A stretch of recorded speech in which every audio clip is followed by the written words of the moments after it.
Anna 10 Pencil. Welcome back to my channel. We are trying to see how many LeetCode problems we can get done this year. So, we are on question number 88, merge sorted arrays. I have not done this yet, but I have done a couple problems today, and my brain is ready for some easier problems. My first hard problem I did today didn't actually feel that hard. The second one, a little harder. So,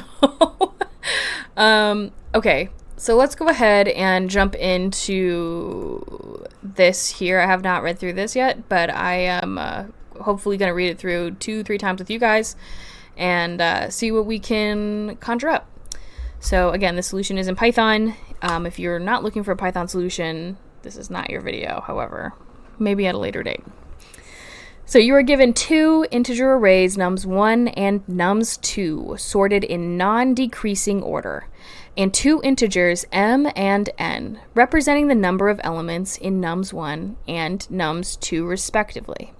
Merge nums1 and nums2 into a single array sorted in non-decreasing order. The final sorted array should not be returned by the function, but instead be stored inside the array nums1. To accommodate this, nums1 has a length of m plus n, where the first m elements denote the elements that should be merged in the last element, and the last n elements are set to 0 and should be ignored. Nums2 has a length of n. I need to read that one more time. Sorry, guys. So you're given two integer arrays, nums1 and nums2. Perfect. Easy. Sorted in non-decreasing order, and the two integers m and n, representing the number of elements in nums1 and nums2, merge nums1 and nums2 into a single array sorted in non-decreasing order. The final sorted array should not be returned by the function, but instead sorted inside the array nums1. To accommodate this, nums1 has a length of m plus n, where the first m elements denote the elements that should be merged, and the last n elements are set to 0 and should be ignored. Nums2 has a length of n. Perfect. Okay. So let's look at these examples. Nums1, 1, 2, 3, 0, 0, 0, which m is 3. Nums2 is 2, 5, 6, which is equal to 3. So then we have 1, 2, 2, 3, 5, 6. The array that we're merging are 1, 2, 3, 2, 5, 6. The result of the merge is 1, 2, 2, 3, 5, 6, with the underlying elements coming from nums1. So boom, boom, boom. It's pretty intuitive here. This is a 1, there's a 0, 1. The arrays are merging 1 and 0. The result of the merge list is 1. 0 and 1. Output is 1. We're merging 0 and 1. Note that because m is equal to 0, there's no elements in nums1. The 0 is only there to ensure the result can fit the nums1. Okay. They give me these constraints. And ooh, a little follow-up here. Can you come up with an algorithm that runs in an O m plus n time? Maybe. Maybe? Maybe. Okay. So, merge, sort. Huh. So we just have to merge two sorted arrays into one. Doesn't feel hard. But you never know. You never know. Okay, so we'll just use a variation of merge step from a merge sort algorithm. So what I'm gonna need are two pointers.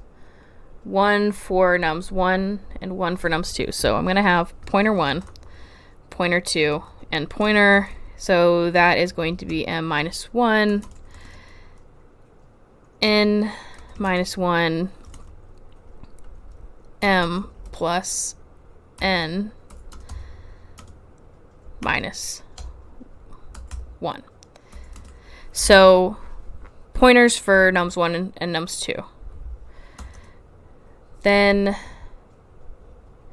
we need to merge the two arrays from the end to the beginning. So let's say for this, while pointer 1 is greater than or equal to 0 and pointer 2 is greater than or equal to 0, and say if nums 1, p1, is greater than nums 2, p2, then nums 1 pointer is equal to nums 1 p1, pointer 1. And then we can say that p1 is then decreased by 1.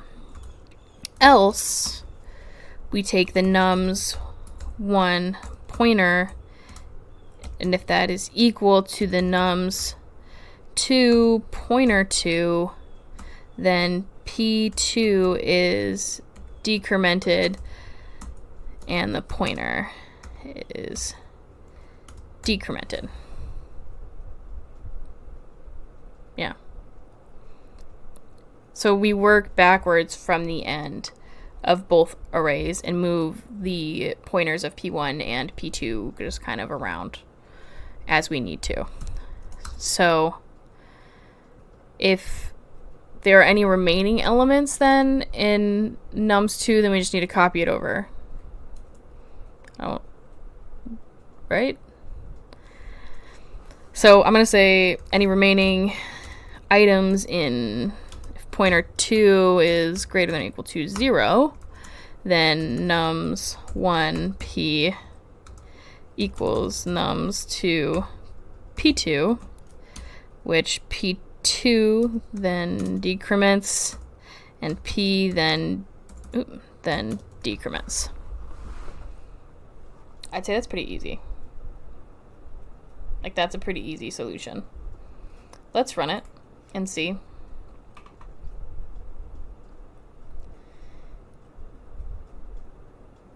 Nums 1.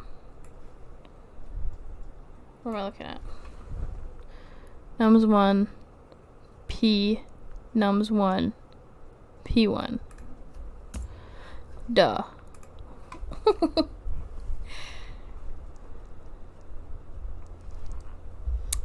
p2. Why am I like this? Why am I built like this? Okay. Again, easy peasy.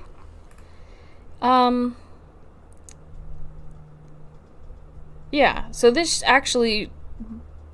should be running on a 0mn time complexity because we process each element in nums 1 and nums 2 once, and the results are basically achieved in place within the nums 1 array. So I think this is it. We're not processing it over and over again. That's what I'm trying to say. So let's submit it. Yeah.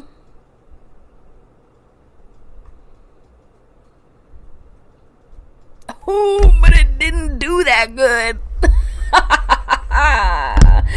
Okay, good to note.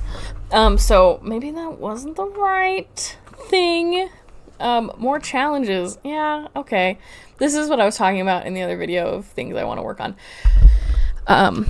So I'm glad that I can work on this again. Anyway, I thought that was I got a little too big for my britches there.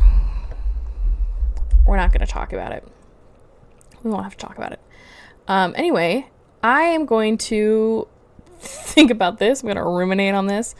I'm going to go ahead and put this code in the GitHub repo, link down in the video description down below. You guys, please fork it and clone it. Make it better. Make it worse. You can't make it worse. Have some fun. Learn something new.